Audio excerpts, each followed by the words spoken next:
ஞானானந்தமயம் தேவம் நிர்மலஸ்படிகாகிருதிம் ஆதாரம் சர்வ வித்யானாம் ஹயக்ரீவம் பாஸ்மகே. நேயர்கள் அனைவருக்கும் அஸ்ட்ரோ KS ஐயங்காரின் பணிவான நமஸ்காரங்கள். மாத பலன் குரோதி வருஷம் மாசி மாதம், அதாவது 13/2/2025 14/3/2025 வரலும் உண்டான காலகட்டத்தில் மேஷம் முதல் மீனம் வரை என்னென்ன பலன்கள் அப்படின்றத இந்த குரோதி வருஷம் மாசி மாதம் பார்க்கலாம். இப்போ இந்த மாத பலனில் முதல்ல நம்ம இந்த மாதத்தினுடைய கோள் சாரம் என்ன அப்படின்றத பார்ப்போம். இந்த மாதத்தில் வரக்கூடிய விசேஷ நாட்கள் என்ன அப்படின்றத பார்ப்போம்.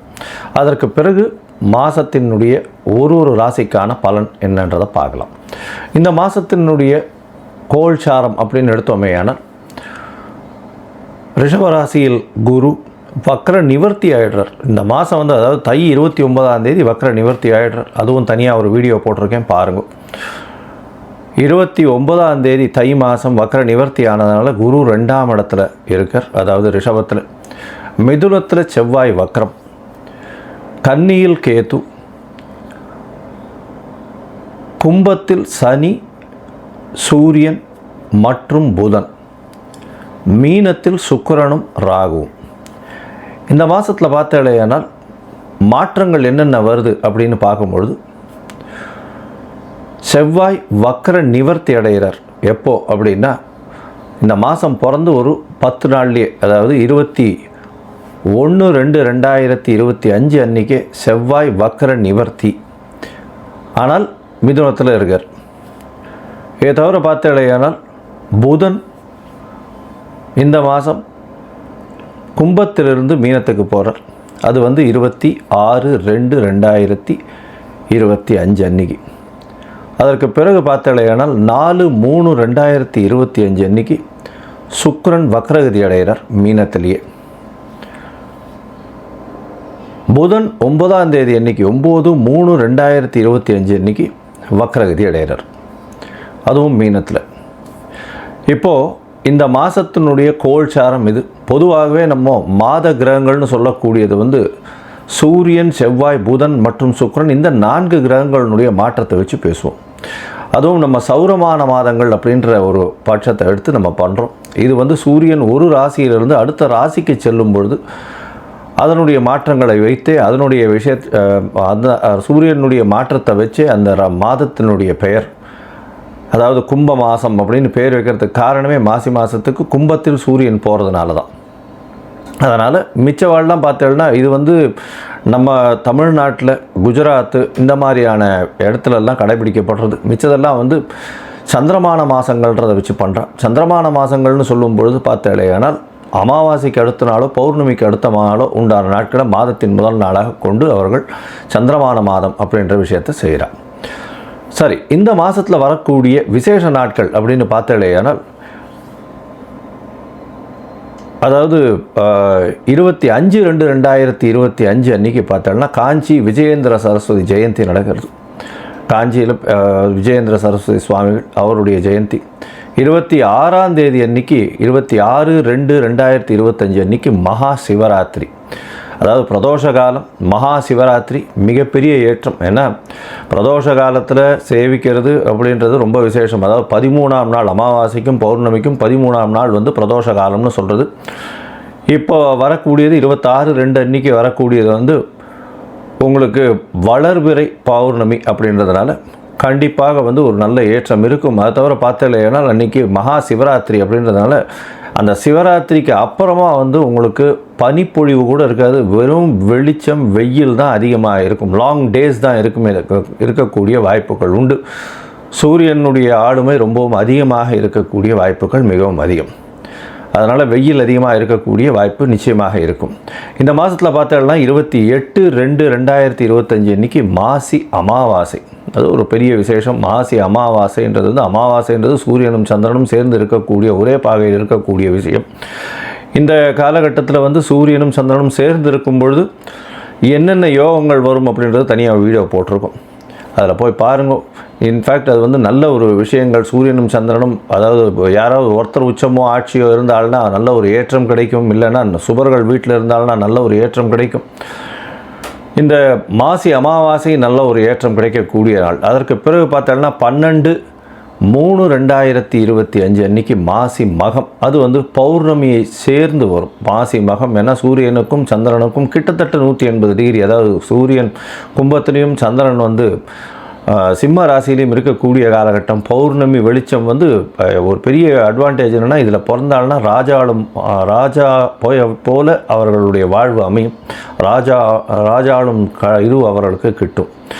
இதில் என்ன விசேஷம் அப்படின்னா, சூரியனுக்கும் கார்த்தாலேருந்து சாயந்தரம் வரலும் உங்களுக்கு வெளிச்சம் இருக்கும். சந்திரனும் பௌர்ணமி சந்திரனாக இருக்கிறதுனால இரவு முழுவதும் வெளிச்சமாக இருக்கும். ஸோ ரிலேட்டிவ்லி பார்த்தோம்னா என்டையர் டே அண்ட் நைட் ரெண்டுமே ரொம்ப வெளிச்சத்தில் இருக்கக்கூடிய காலகட்டம். அதனால தான் வெளிச்சம் அதிகமாக இருக்கக்கூடிய காலங்கள், அதுவும் வந்து பௌர்ணமி காலங்கள்னும் பொழுது ரொம்பவும் ஏற்றம் இருக்கக்கூடிய வாய்ப்புகள் உண்டு. இந்த மாசி மகம், அதாவது பௌர்ணமி காலகட்டத்தில் பிறக்கக்கூடிய எல்லா குழந்தைகளுக்கும் பெரிய ஆளுமை இருக்கக்கூடிய வாய்ப்பு உண்டு. இதை பற்றியும் வந்து நிறைய சொல்லியிருக்கோம். இந்த என்னுடைய யூடியூப் சேனலில் நிறைய சொல்லியிருக்கேன். இதற்கு பிறகு பார்த்தேனால் இந்த 14/3/2025 அன்னைக்கு காரடையான் நோன்பு, இது வந்து ரொம்பவும் விசேஷமான காலகட்டம். காரடையான் நோன்பு அப்படின்னு சொல்லக்கூடியது வந்து மாசியும் பங்குனியும் கூடுறது அப்படின்னுவா. அதாவது கார் அப்படின்னா வந்து கருப்பு நிறம், இருண்ட இடம், யமலோகம் இதெல்லாம் குறிக்கக்கூடியது இந்த கார் அப்படின்றது. அடையான் அப்படின்னு, கார் அடையான்றது, அடையான்னு அடைய மாட்டான் அப்படின்னு சொல்லக்கூடியது. அதாவது பெண்கள் வந்து தன்னுடைய கணவருக்குன்னு, அதாவது திருமணமான பெண்கள் தன்னுடைய கணவருக்குன்னு விரதம் இருந்து செய்யக்கூடிய ஒரு பெரிய விஷயம் இது. இந்த காரடையான் நோன்பு நோற்பது பெரிய விஷயம். இதன் மூலியமாக தன்னுடைய கணவருக்கு ஆயுள் விருத்தி ஏற்படக்கூடிய வாய்ப்பும், அவர்களுக்கு வந்து மாங்கல்ய பலம் அதிகரிக்கக்கூடிய வாய்ப்பும் நிச்சயமாக உண்டு. இதனால தான் கார் அடையான் நோன்பு அப்படின்னு பேர். இந்த சாவித்திரியினுடைய கதையை சொல்லுவாள், சத்யவான் சாவித்திரியினுடைய கதையை சொல்லுவாள். அவர் வந்து சத்யவானுடைய உயிரை மீட்டு கொண்டு வந்தவள் அப்படின்றதுனால இந்த காரடையான் நோன்பு மிகவும் விசேஷமாக சொல்லப்படுகிறது. பங்குனி மாதத்தின் முதல் நாள் அன்றைக்கி பண்ணுறது. அதனால் பங்குனி பிறந்த உடனே அதை பண்ணுவாள். நார்மலி பார்த்தாலேனால் அந்த காரடையான் நோன்பு டைம் வந்து சாயந்தரம் 5:30லேருந்து 6:30 வரும். அந்த டைம் வந்து நான் தனியாக போடுறேன் உங்களுக்கு. இதை தவிர பார்த்தோம்னா நார்த் இந்தியாவிலலாம் ஹோலி பண்டிகைன்றது விசேஷமாக கொண்டாடுவோம். ஹோலி பண்டிகைன்றது வந்து இப்போ ஒரு அதாவது பெண்கள் வந்து தன்னுடைய தமையன் தம்பி, அதாவது பிரதர்ஸ் எல்லாருக்குமே, தம்பி அண்ணன்களுக்கு வந்து கயிறு கட்டி அவர்களிடம் சேவிச்சுட்டு அவர்கள்கிட்ட வந்து பைசா வாங்கிட்டு அவர்கள்ட்ட ஆசீர்வாதம் வாங்கிக்கிறதும், அவர்களுக்காக வந்து ரொம்ப வேண்டிக்கிறதும், அவர்களுடைய உடல்நிலை நல்லபடியாக இருக்கணும்னு வேண்டிக்கிறதும் அவர்களுக்கு பெரிய மகிழ்ச்சியை கொடுக்கும். ஆண்கள் பெண்களை வந்து தன்னுடைய என்ன சொல்கிறது சகோதரிகளாக பாவிக்கக்கூடிய ஒரு பெரிய ஒரு பண்டிகை. இது வந்து ஹோலி பண்டிகையாக கருதப்படுகிறது. இது வந்து நார்த் இந்தியாவில் ரொம்ப ஃபெமிலியர், மிகவும் அந்த கலர்ஃபுல் ஃபெஸ்டிவலாக இருக்கும், ரொம்ப ஏற்றத்தோடு இருக்கக்கூடிய காலகட்டம். சரி, இந்த மாதம் மேஷம் முதல் மீனம் வரை எப்படி இருக்குது மாசி மாதம் அப்படின்றத பார்ப்போம். அதற்கு முன்னாடி என்னுடைய மொபைல் நம்பர் கீழே ஸ்டாலிங்கில் போயிட்டுருக்கோம். உங்களுக்கு அஸ்ட்ராலஜிக்கல் கன்சல்ட் தேவைப்பட்டதுன்னா நீங்கள் எனக்கு ஃபோன் பண்ணுங்க. உங்களுடைய date, time, place of birth, உங்களுடைய பெயர், தாய் தந்தையர் பெயர் எனக்கு அனுப்புங்க. முதல்ல உங்களுடைய ஜாதகத்தை போட்டுவிட்டு அதில் வந்து உங்களுடைய நட்சத்திரத்தில் பாத சந்தி இருக்கா, நட்சத்திர சந்தி இருக்கா, அதை தவிர லக்ன சந்தி இருக்கா, லக்ன பாத சந்தி இருக்கா, இதெல்லாம் பார்த்துட்டு, ஏன்னா பொதுவாகவே இந்த சந்தி இருக்கும் பொழுது பார்த்தாலேனால் அவளுக்கு எந்த ராசின்னே தெரியாது. அதனால் மிருகசீரிஷ நட்சத்திரம் நினச்சிட்டுருப்பா, அவள் வந்து ரிஷப ராசி நினச்சிட்டுருப்பா, மிதுன ராசியாக இருக்கும்.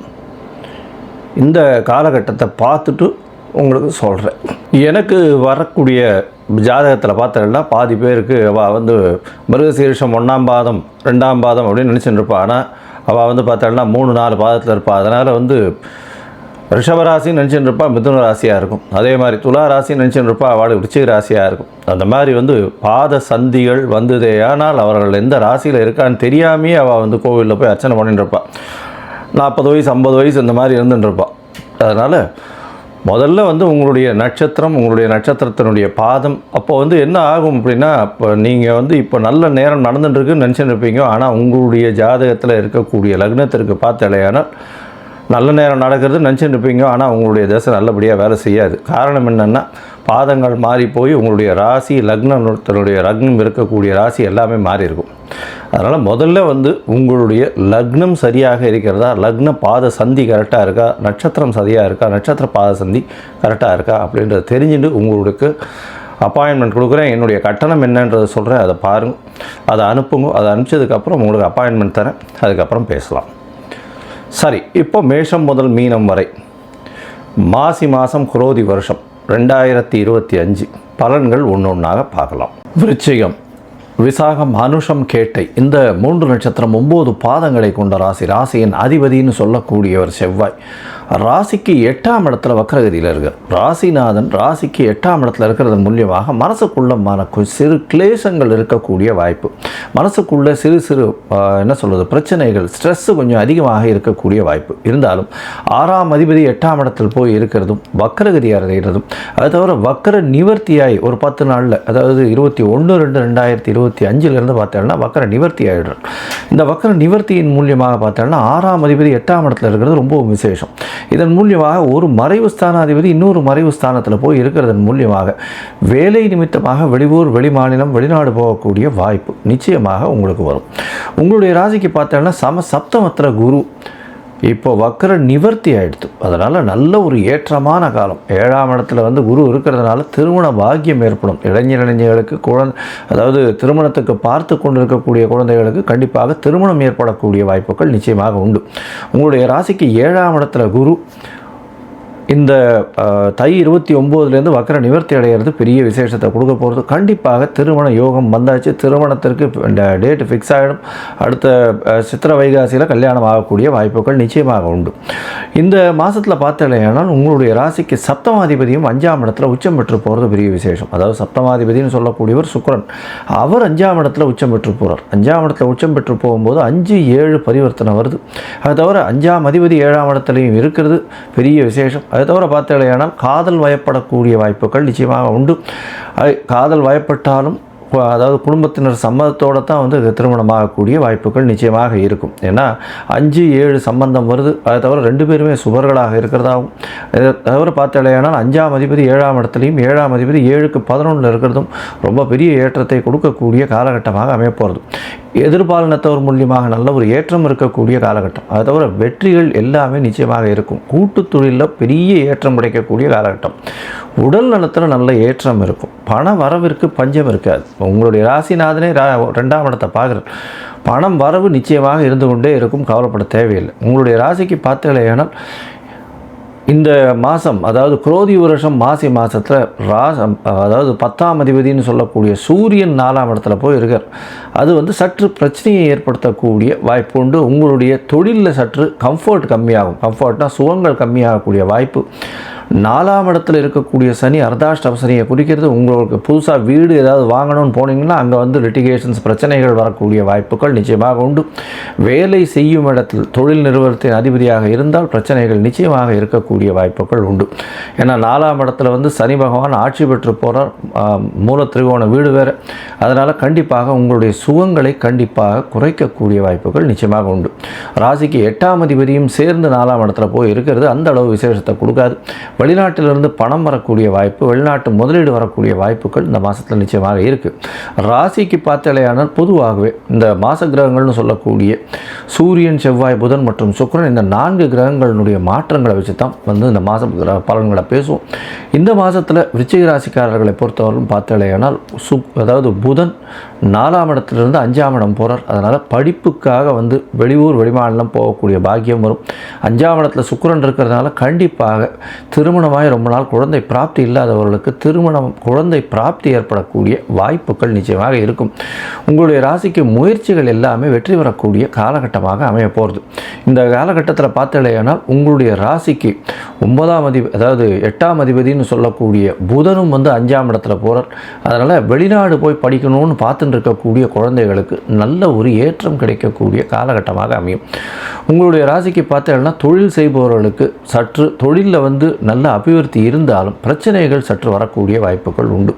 அதுவும் அரசாங்கம் சம்பந்தமாக பிரச்சனைகள் கொஞ்சம் அதிகமாகவே இருக்கக்கூடிய காலகட்டமாக அமையும். ஏன்னா சூரியனும் சனியும் சேர்ந்து இருக்கக்கூடிய காலகட்டத்தில் நிச்சயமாக அரசாங்கத்தின் மூலியமாக சிறு சிறு பிரச்சனைகள், அதுவும் இந்த இது மண், ரியல் எஸ்டேட்டு இந்த மாதிரியான வியாபாரம் பண்ணுறவங்க, அதை தவிர எண்ணெய், அதை தவிர இரும்பு சம்பந்தம், ஸ்டெயின்லெஸ் ஸ்டீல் சம்பந்தம், 2 வீலர் 4 வீலர் இந்த இதுவெல்லாம் பண்ணுறவங்க, வியாபாரம் பண்ணுறவங்க இவங்களுக்கெல்லாம் நிச்சயமாக சிறு சிறு பிரச்சனைகள் வரும். அதை தவிர வந்து சமையல்கலை வல்லுநர்கள், அதை தவிர மருத்துவர்கள், அதை தவிர இந்த இரத்த சேமிப்பு வங்கி வச்சுருக்கிறவங்க அவங்களுக்கெல்லாம் பெரிய ஏற்றம். அதை தவிர மருத்துவ உபகரணங்கள் வியாபாரம் பண்ணுறவங்க இவங்களுக்கெல்லாம் பெரிய ஏற்றங்கள் கிடைக்கக்கூடிய காலகட்டமாக அமைப்போகிறது. இந்த மாதத்தில் உங்களுடைய முயற்சிகள் எல்லாமே வெற்றி பெறும்னு சொன்னோம். இருந்தாலும் சில நாட்கள் உங்களுடைய முயற்சியை தள்ளி வைக்கிறது நல்லது. அந்த சில நாட்கள் என்ன அப்படின்னா சந்திராஷ்டம நாட்கள். இந்த சந்திராஷ்டம நாட்களில் புதிதான எந்த ஒரு முயற்சியும் வேண்டாம், வெளியூர் வெளிமாநில பிரயாணம் வேண்டாம்னு சொல்கிறோம். ஒருவேளை செய்ய வேண்டிய கட்டாயம் இருந்ததே ஆனால் சந்திர பகவானுக்கு உண்டான எளிய பரிகாரத்தை செஞ்சுட்டு பண்ணுறது ரொம்பவும் நல்லது. இந்த மாதத்தில் உங்களுக்கு சந்திராஷ்டம நாட்கள்னு சொல்லணுன்னா 7ஆம் தேதியிலிருந்து 7/3/2025 9/3/2025 வரலும் இருக்கக்கூடிய காலகட்டம் சந்திராஷ்டம நாட்கள். இந்த சந்திராஷ்டம நாட்களில் வெளியூர் வெளிமாநில பிரயாணம் வேண்டாம், புதிய முயற்சி வேண்டாம். அதை தவிர வந்து யாருக்கும் ஜாமீன் கையெழுத்து போடாதீங்க, பொறுமையாக இருங்க. இந்த நேரத்தில் வந்து எந்த ஒரு பிரச்சனையிலையும் தலையை விடாதீங்க, மூக்க நுழைக்காதீங்க. உங்களுக்கு அது பிரச்சனையாக கொண்டு போய் முடிக்கும். இந்த மாதத்தில் பார்த்தீங்கன்னா உங்களுடைய ராசிக்கு அதாவது அம்மான்னு சொல்லக்கூடிய அதாவது தாயின் சகோதரர்களோட சிறு சிறு பிரச்சனைகள் வரக்கூடிய வாய்ப்பு உண்டு. தந்தை மூலியமாக பிரச்சனைகள் வரக்கூடிய வாய்ப்பு உண்டு. இந்த காலகட்டத்தில் கொஞ்சம் பொறுமையாக இருக்கிறது ரொம்பவும் நல்லது. சரி, மொத்தத்தில் பார்த்தீங்கன்னா இந்த விருச்சிக ராசிக்காரர்களுக்கு இந்த மாதம் அருகில் இருக்கக்கூடிய இந்த மாங்காடு அம்மன் கோவிலுக்கு போயிட்டு வர்றது மாசி மாதத்தில் இது ஒரு பெரிய ஏற்றத்தை கொடுக்கும். அதை தவிர வந்து திருவேற்காட்டு கருமாரி அம்மன் கோவிலுக்கு போயிட்டு வர்றதும் நல்ல ஒரு மாற்றத்தையும் ஏற்றத்தையும் நிச்சயமாக உங்களுடைய வாழ்வில் கொடுக்கும்.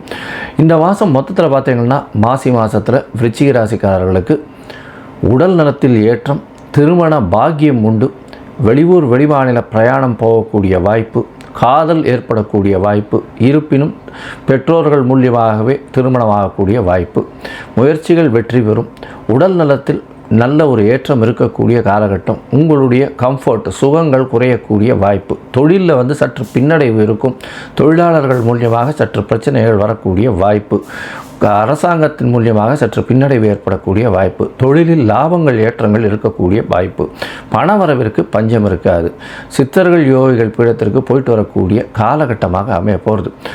உங்களுடைய ராசிக்கு புதிய பதவி புகழ் அந்தஸ்து கௌரவம் வரக்கூடிய வாய்ப்பு உண்டு. குழந்தைகளால் நல்ல ஒரு பேர் வரக்கூடிய பெரிய ஏற்றம் வரக்கூடிய காலகட்டம். இருந்தாலும் தந்தையின் உடல்நிலையில் சற்று பின்னடைவு ஏற்படும், தாயின் உடல்நிலையில் சற்று பின்னடைவு ஏற்படும். இந்த காலகட்டத்தில் யாருக்கும் ஜாமீன் கையெழுத்து போட வேண்டாம், பொறுமையாக இருக்கிறது ரொம்பவும் நல்லது அப்படின்னு சொல்கிறேன்.